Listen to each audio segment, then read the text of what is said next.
Bom dia. Primeiramente, Deus abençoe todos vocês, que Deus preparou esse lindo dia hoje para estarmos todos reunidos. E, bem, meu marido é assim mesmo, tá, gente? Sempre animado, alegre. Da hora que acorda, o cara vai dormir, assim mesmo. Eu sou mais recolhida mesmo, tá, gente? Então, bem, Ricardo e eu, Eliane, estamos no discipulado. Desde 2011 estou conhecendo, caminhando com a missão e aprendendo todos os dias. Eu não sei nem se quando Deus me chamar, foi meu último dia, se eu vou ter aprendido tudo, porque a caminhada é dura, é pesada, mas vale a pena, porque grandes são as bênçãos do Senhor. E não é pelo que você tem, não é nada material, né? É no mínimo, das pessoas que estão à sua volta, do carinho que a gente tem da comunidade. Isso não é nada, isso é o mínimo. Isso é muito maior quando você chega nas ruas. Você, pensa que dia que eu tive hoje. Aí você reclama, nossa, não deu certo isso, me atrasei com isso, foi trânsito, sei lá. E aí você chega na rua, o irmão não tem nada. Ele fala, queria um chinelo. Aí você fala, ô irmão, eu trago na próxima semana. Aí, sei lá, dá um abraço, ele fala, o que vocês estão fazendo aqui? Aí você fala, meu Deus, irmão, a gente veio ver você é especial. E ele fala assim, eu acho que Deus me ama mesmo, porque trouxe vocês aqui para me ver hoje. E eu só tenho a agradecer por esse céu, o alimento que vocês nos trazem. Mas isso não é nada, o abraço, o olhar que vocês têm para conosco. A gente esquece até que a gente está com dor, está com ferida. E eu saio assim, ali da rua e eu penso assim, meu Deus, o que eu estava reclamando? Tenho tudo, tenho uma família, tenho meu marido, meu filhinho, agora vem o segundo, o Samuel, que está aqui com a gente. E eu só falo que só precisa de uma coisinha, o sim. A gente abrir o nosso coração, por mais vezes difícil, falar, nossa, hoje eu não tô afim não tô com preguiça. Às vezes até de ir numa missa, é um nada. Deus fez tanto por nós, morrendo, se entregando na cruz, que eu vejo assim, eu olho para o lado, vejo tantos missionários, às vezes numa situação tão Senhor, que amor. Eu aprendo demais, só tenho aprendido. Eu agradeço muito a Deus por ter me colocado aqui no coração dessa comunidade que só me dá alegria, assim. Muito obrigada por vocês todos. Agora eu vou passar aqui a palavra pro meu marido, que nem gosta de falar um pouco. Peraí. Você viu, né? Como ela já apresentou, pessoal, nós somos do discipulado, para quem não conhece a gente ainda. Meu nome é Ricardo, mas o pessoal aqui me conhece como Abraço Esmagante, eu não sei porquê. Mas normalmente eu sou super sensível para dar um abraço, mas enfim. Se eu só dar um recadinho, o cara vai estar atendendo aqui do lado. E quem sentir no coração, aqui do lado, quem sentir no coração de partilhar com o cara, as partilhas não são muito demoradas, mas vai ser importante para quem sentir no coração de poder ir levar lá a sua dor, a sua partilha, tá? Nós estamos aqui hoje porque o cara nos convidou para pregar sobre as bem-aventuranças. Bem-aventurada é minha esposa, com todas essas palavras que ela disse agora. Ela derramou o coração para vocês. E é muito legal assim, né? Muito prazeroso pregar sobre bem-aventurança, porque em algumas Bíblias está escrito bem-aventurados, em outras está escrito felizes. E aí eu olhando para o rostinho de vocês que estão aqui, que pegaram o trânsito hoje à noite, que estão enfrentando um calor danado, para estar aqui junto de Jesus, e eu vejo, olho para vocês e penso, como vocês são bem-aventurados. Glória a Deus por isso. Bota a mão no ombro do seu irmão e fala assim, você é bem-aventurado. Enche a boca e diz, você é bem-aventurado. E como a gente sabe que isso quer dizer que a outra pessoa é feliz, eu quero que levante a mão quem é feliz. Glória a Deus por isso. Agora eu quero que levante a mão quem é plenamente feliz. Diminuiu um pouquinho. Agora eu quero que levante a mão quem é o tempo todo feliz. Glória a Deus por isso.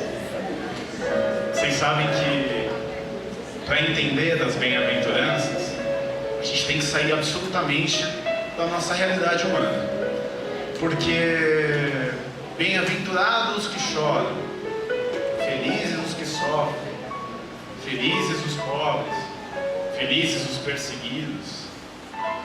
Difícil, né? Na hora que a gente é caluniado, qual que é a primeira coisa que a gente fez?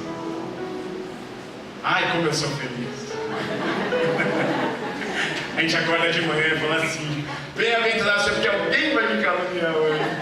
Vocês falam isso também? Eu também. Mas a primeira coisa que a gente precisa saber e aprender para poder falar de bem-aventurança é que a vontade de Deus nunca te levará para a tristeza, para a sua infelicidade.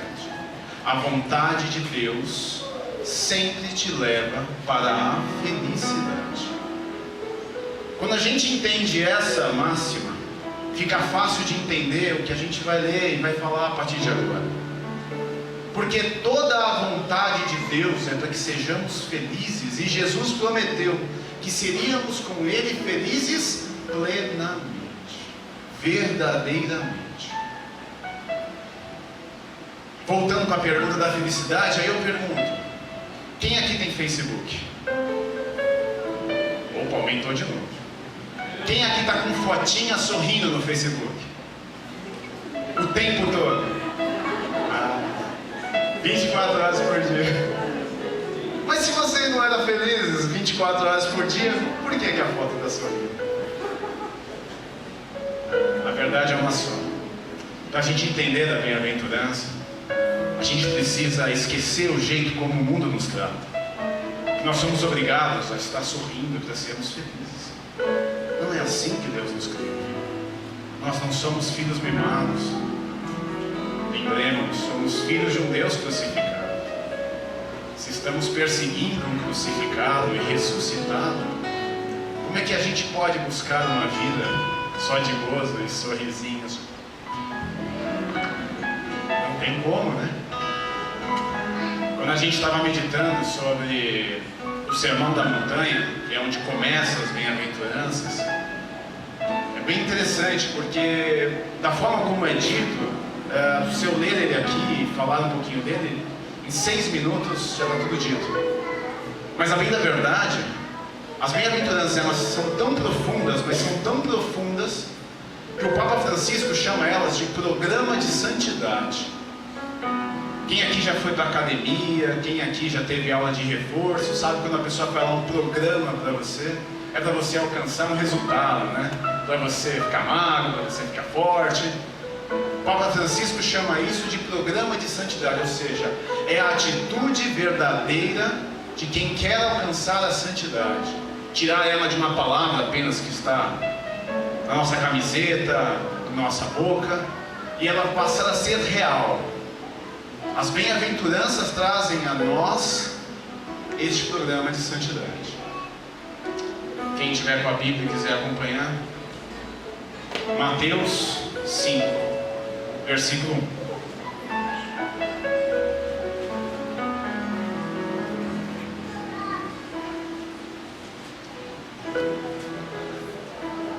Vendo aquelas multidões, Jesus subiu a montanha, sentou-se e seus discípulos aproximaram-se dele.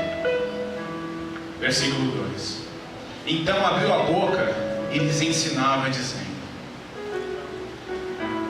Para vocês verem, um pouco antes dessa passagem, a Bíblia nos diz que Jesus se compadeceu do povo e por isso ele subiu aquela montanha. Ele chamou os discípulos, mas logo veio uma multidão. Então a gente entende que isso aqui não aconteceu em um instante. Isso foi acontecendo, talvez por horas, talvez por dias foram esses sermões da montanha. A Bíblia, ela nos coloca de uma forma mais enxuta a informação. Mas a gente pode imaginar aquele momento onde Jesus subiu a montanha, olhou para aquele povo sofrido. E uma vez eu assisti um filme quando eu era mais novo, que falava do Sermão da Montanha. Tava lá os pobres, bem pobres mesmo, igual a gente acha na rua, que tava lá assim, mas e a misericórdia? É esse povo que somos nós que estamos lá, sentados, no Sermão da Montanha, olhando para Jesus no cume da nossa vida e começando a dizer para a gente. Na segunda parte ele diz, abriu a boca e lhes disse. No Antigo Testamento, em diversas passagens na Bíblia, quando fala assim, e Deus abriu a boca, só para fazer uma analogia para a gente entender, é sempre os momentos onde Deus revela os maiores mistérios do mundo. Quando a gente acha no Antigo Testamento, quando ele falou lá para Moisés, para Abraão, para Isaac, Jacó, para todos os profetas da história, estava lá, e Deus abriu a boca. E quando isso acontecia, queria dizer que Deus iria dar a verdade absoluta, derramar sobre aquele povo o Espírito dele por inteiro ali. Versículo 3. Bem-aventurados os que têm um coração de pobre, porque deles é o reino dos céus. Meu irmão, minha irmã, o que é um coração de pobre? Coração de pobre é andar curvado. Coração de pobre é vestir marrom. Coração de pobre é aos céus, aquele olhar lânguido, aquela tristeza. Não. Jesus era o pobre por excelência, mas Jesus era ousado, Jesus era atrevido, Jesus era determinado, Jesus tinha um coração decidido. Jesus era o pobre por excelência, mas em momento algum você via Jesus caído, abatido, largado. Só que por outro lado, ele também era humilde por excelência. Quando perguntavam para ele, e quando é que será? Isso é o Pai que sabe. E quando é que vai acontecer tal coisa? Isso é o Pai que sabe. Por mais decidido, ousado que ele fosse, por mais que ele tivesse toda a autonomia no céu e na terra, verdadeiro Deus e verdadeiro homem, ele se curvava diante de Deus. O pobre de espírito é aquele que tem um coração aberto para a verdade de Deus, aquele que se curva a Deus. Não é os nossos penduricalhos que a gente vem carregando na vida, não é essa nossa imagem de santidade que às vezes a gente cria para parecer que somos pobres de espírito. Me desculpe, irmãos, mas não são quantos terços a gente carrega no pulso, ou quantas camisetas de Jesus e Maria a gente tem, que vai dizer o quanto a gente é pobre de espírito. E sim, o quanto nós somos envergados à vontade de Deus, o quanto nós somos entregues àquilo que Deus nos coloca todos os dias. Versículo 4.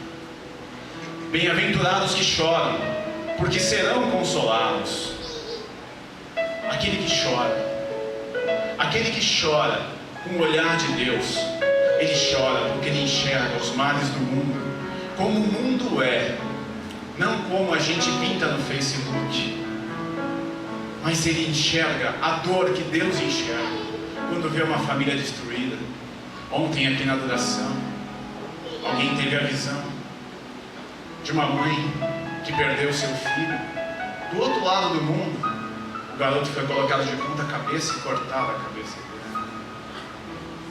Olha para isso que a gente estava rezando aqui.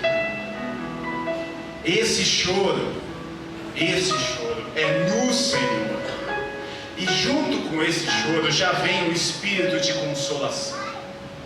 Entendamos que as bem-aventuranças são promessas não só para quando nos encontrarmos com Deus na eternidade, mas elas são promessas para hoje. Não é quando eu choro nessa vida e aí eu vou ser feliz na próxima, não. Você vai ser feliz aqui. Porque se o seu choro é do olhar de Deus, não é um choro de autopiedade, ou um choro que você tem porque você é mimado, porque você não aguenta que te tirem isso, que te faltem isso, porque a doença te pegou ali, porque o dinheiro faltou aqui. Não é aquele choro porque você se embrenhou por caminho sem consultar ao Senhor e simplesmente mimado chora, não. Esse choro que Jesus fala é o choro dos filhos de Deus, é o choro daquele que enxerga a dor do irmão na rua, que vê o seu filho sendo decapitado e aí sofre no coração. A este Jesus já consolou naquele instante. Eu garanto para vocês que aquela mãe estava sendo abraçada por Cristo naquele instante. Versículo 5: Bem-aventurados os mansos, porque possuirão a terra. Para mim, esse aqui é o mais difícil, porque quando a gente é jovem e quando a gente acha que o mundo está aos nossos pés, a gente se esquece de ser manso. A gente toma as atitudes da vida. Quem aqui já saiu tomando atitudes? Todo mundo, né? Quem aqui já foi lá, falou um monte de coisa, falou assim: eu não devia ter dito isso. Eu não devia ter feito isso. Eu machuquei aquela pessoa. Tem jeito de consertar? Está escrito ali: não há paz sem justiça, não há justiça sem perdão. Então não tem jeito de consertar. Perdão conserta tudo. Mas para mim foi o mais difícil. E eu vou contar rapidinho porque foi mais difícil. Essa mulher que está aqui do meu lado, ela aguentou 3 anos de um namoro onde eu bagunçava com ela totalmente. Depois, a gente viveu 2 anos de castidade. E aí, a gente se separou. Eu separei dela, na verdade. E aí Deus começou a falar no meu coração: volta para sua mulher, você mudou, eu não. E começou a falar no coração dela: volta para o seu lugar, assume o seu posto. Nós ficamos 6 meses separados antes de 6 meses do casamento. Depois de 6 meses separados, eu conheci outras pessoas. Você não volta mais. Eu não gostava mais dela. Na verdade, eu não queria nem tê-la ao meu lado. Sabe, você não gostar nem de estar perto da pessoa? Muito bem. E Deus falando: volta para ela, você mudou, eu não. E um belo dia ele virou para mim e para ela, cada um em lugares diferentes. A gente ia ser padrinho de um casamento que já estava marcado, lá no Rio de Janeiro. Um amigo nosso mandou: leva as alianças, porque você sabe o que Deus está te pedindo. Eu levei as alianças.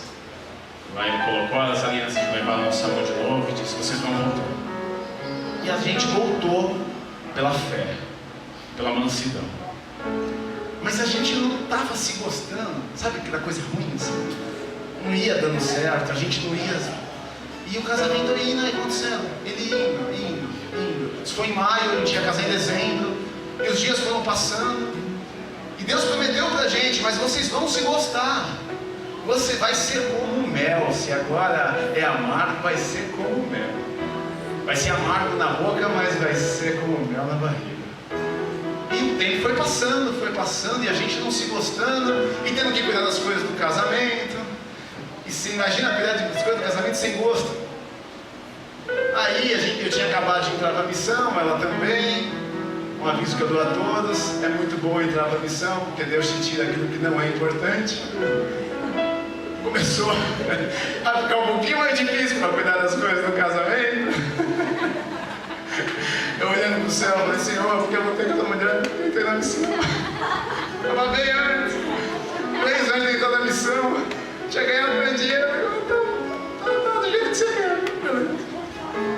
Muito bem, foi se aproximando, e vendo a viagem do lua de mel, mas um olhava para o olhinho do outro e ninguém via alegria. A gente subiu no altar daquele casamento, e eu subi no altar para me casar com ela, lembrando da passagem de Abraão, quando ele entregou seu filho a Deus. O meu filho que eu estava entregando, eu sendo Abraão, era a minha liberdade, porque eu sonhei em casar desde criancinha. Eu sei que eu só podia casar uma vez. Então eu estava dando tudo o que eu tinha naquele altar. E ela também. Porque pior do que eu, ela nunca quis nem casar. E a gente subiu naquele altar, e quem estava presente, muitos que estão aqui estavam, viram que eu não entrei sorrindo na igreja. Tinha perdido minha mãe também, entrei sozinho. Minha esposa entrou. Nenhum de nós dois estávamos ali, como na novela, onde acontece aquela festa e sobe as letrinhas do The End. A gente estava ali cumprindo a vontade de Deus, acreditando na promessa. E as bem-aventuranças vêm trazer para a gente promessas. E Deus cumpre as suas promessas. Dia seguinte, a gente casado. A gente parcelou 1 milhão de vezes, a gente conseguiu fazer uma viagem para a Europa. A gente odiou, porque a gente não estava se entendendo, estava ruim, estava difícil. Passou o primeiro ano de casamento, não houve um dia sequer que eu não olhasse para o céu, que eu não botasse meu joelho no chão, eu chorasse muito e falasse: Senhor, o que aconteceu com a minha vida? Eu vou dizer para vocês que quando eu terminei dela, eu gostava dela. Quando eu me separei dela, eu não gostava mais. Só que depois, o Senhor me ensinou o que é um amor de cruz a mim e a ela. A forma como eu amo essa mulher hoje não tem nada a ver com paixão, com desejo, com nada disso. Eu a amo quando ela menos merece, porque foi assim que Deus me ensinou a amá-la. Eu não me casei com ela porque eu amava ela loucamente. Eu não estou com ela por conta disso. Eu não sou fiel a ela porque existe um sentimento rolando entre nós. Tudo isso acontece em nossa vida porque verdadeiramente Deus está aqui. Ele é a minha cola com ela. É isso que eu digo para vocês, de ser manso. Porque o Senhor te justificará se souber fazer a vontade dele a todo instante. A plaquinha está subindo atrás, eu vou ter que correr. 6. Bem-aventurados que têm fome e sede de justiça, porque serão saciados. Tenha fome e sede de justiça, mas não para você mesmo. Tenha fome e sede de justiça para os outros. Porque Jesus tinha fome e sede de justiça, mas em momento algum ele pediu algo para si próprio. Tenham fome e sede de justiça, e cuidem da justiça dos seus irmãos, porque da sua Deus cuidará. Versículo 7. Bem-aventurados misericordiosos, porque alcançarão misericórdia.